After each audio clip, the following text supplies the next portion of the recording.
Hello, this is Darrell Castle with today's podcast. Today is Monday, August 26, 2013, and today we go back to Syria and look at U.S. response options to the use of chemical weapons by Bashar al-Assad in Syria, while keeping in mind that Assad may or may not have actually launched the chemical weapons attack or caused the attack.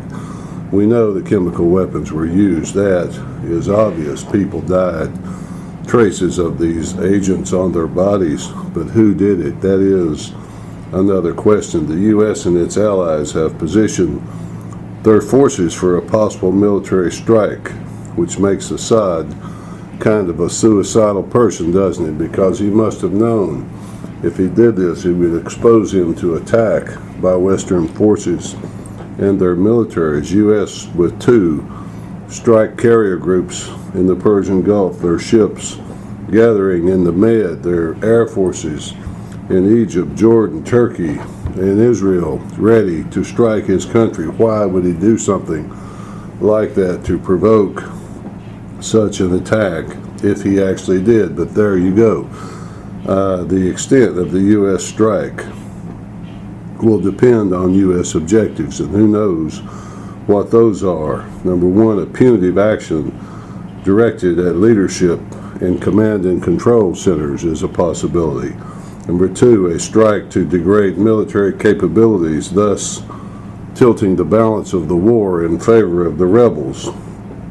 Number 3, an assault only on chemical weapon stores, thus reducing his ability to use those weapons. These are all possibilities. And the final possibility, a complete ground invasion of Syria, not very likely. It would take quite a while to assemble the forces to do that, but the air forces, the cruise missile forces, and so forth are all there and in place. The more ambitious the attack, of course, the more the U.S. has invested in Syria now and post-war. This all makes no logical sense, but not much about war seems to make sense. It is the most nonsensical form of human endeavor, in my mind. The U.S. now has warships gathering and just waiting for the president, who has his finger on the trigger, to pull that trigger. Everybody seems to want this war. The Democrat war lovers in Congress and the Senate seem to want it. There was a time when you could count on at least some Democrats to be pro-peace, but no more. Representative Elliot Engel, Democrat of New York, says Obama should immediately launch a cruise missile attack without consulting Congress. He says that is not necessary if NATO and the UN give their approval. So I guess we Americans now, we American people, we know where we stand. We know where our representatives stand. These toothless lapdogs yapping but not biting.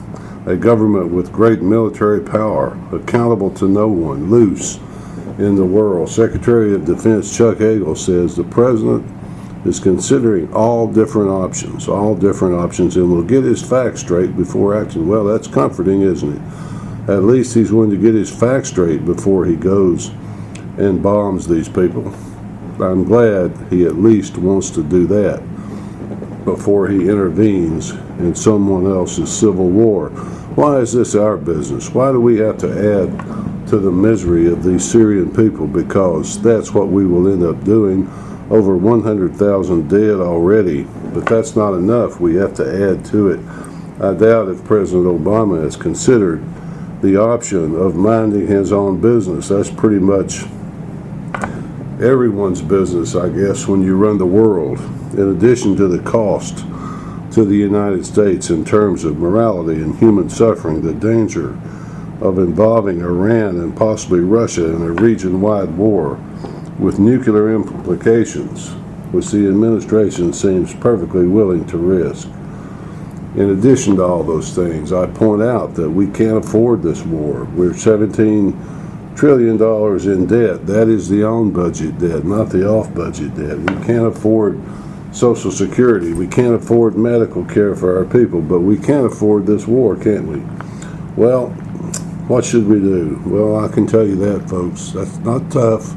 Not that tough at all. No more bankers' wars. Come home, mind their own business. Respect the law. That means from the president on down. Rebuild America. Stop offshoring our jobs. Secure this country. Control our debt. Pay down debt. And put America back on the constitutional path once more. That's the way I see it, folks. This is Darrell Castle, Monday, August 26th. Until next time, folks, thanks for listening.